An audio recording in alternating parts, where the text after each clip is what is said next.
Hello everyone, my name is Engineer Majid Gul and I have done BTech in Mechanical Engineering as per radar mission। और बेटा आप याद रखेंगे ये जो मिशन है इट इज एक्चुअली, इसको हम बोलते हैं बेटा ये एक रिमोट सेंसिंग मिशन है, एक रिमोट सेंसिंग सैटेलाइट हमने ये भेजी है, ठीक है जी।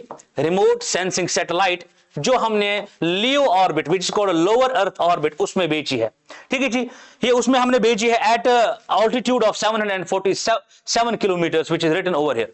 अच्छा जी, रिमोट सेंसिंग बोले या आजकल हम इस चीज को बोलते हैं हम ईओएस, एंड ईओएस बोले तो earth observatory satellite, earth observatory satellite. And what is earth observatory? Actually आपको पता है अर्थ को बेटा ऑब्जर्व करना, हमारे अंतरिक्ष से, स्पेस से हमारी अर्थ को हम ऑब्जर्व करते हैं अलग अलग चीजों के लिए। जैसे मैं बोलूंगा लैंड मैपिंग के लिए, जैसे मैं बोलूंगा आपके पास फॉरेस्ट कवर कितना है, जैसे मैं बोलूंगा हमारे पास जो लैंड जो है बैरन लैंड कितना है। या यहां पर आप क्लियरली देख सकते हो। पहली बात हम चलो ये करेंगे कि ये मिशन किन के दरमियान है। लेट्स सपोज पहली जो चीज यहां पर लिखी है that is it's an agency which called NASA, हम सब इससे बिल्कुल बखूबी वाकिफ है, विच इज द यूएसए की जो है अपनी स्पेस एजेंसी है, एंड इसरो, इन दोनों का जो है मिलकर कोलैबोरेशन है। अच्छा, इसका जो लॉन्च व्हीकल है जिसको हम रॉकेट भी कहते हैं, रॉकेट या लॉन्च व्हीकल कहो आप, विच is called GSLV, geosynchronous satellite launch vehicle mark second, which is called dark horse, या हम बोलेंगे वर्क हॉर्स ऑफ इसरो, ठीक है जी।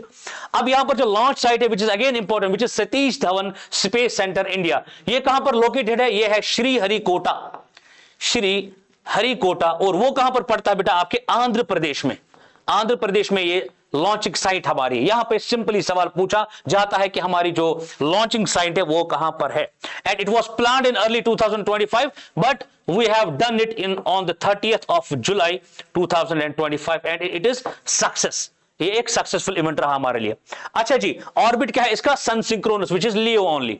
और मिशन क्या है इसकी? मिशन जो है, mission life sorry, that is 3+ years। और इसकी स्पेशलिटी क्या है? It is the first mission which is having dual frequency radar which is L band and S band. अब ये क्या चीज होती है? कुछ नहीं, ये जो रेडार से मुतालिक मैं बात करूंगा, इट मींस एंटेनास।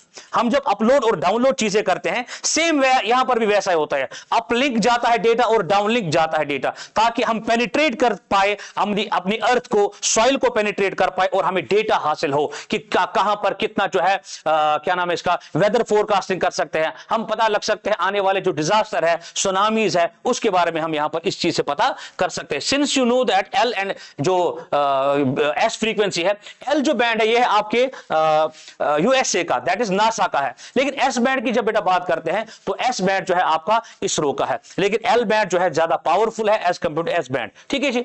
अब दूसरी बात अगर करें, इसके जो ऑब्जेक्टिव्स है main, that is you have to monitor Earth's land and ice surfaces with precision, accuracy से, precision से हमें ये चीज क्या करना पड़ेगा?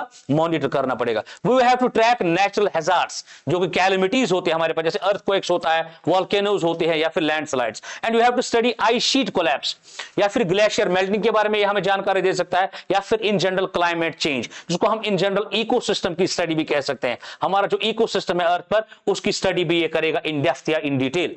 It will also measure ground water, soil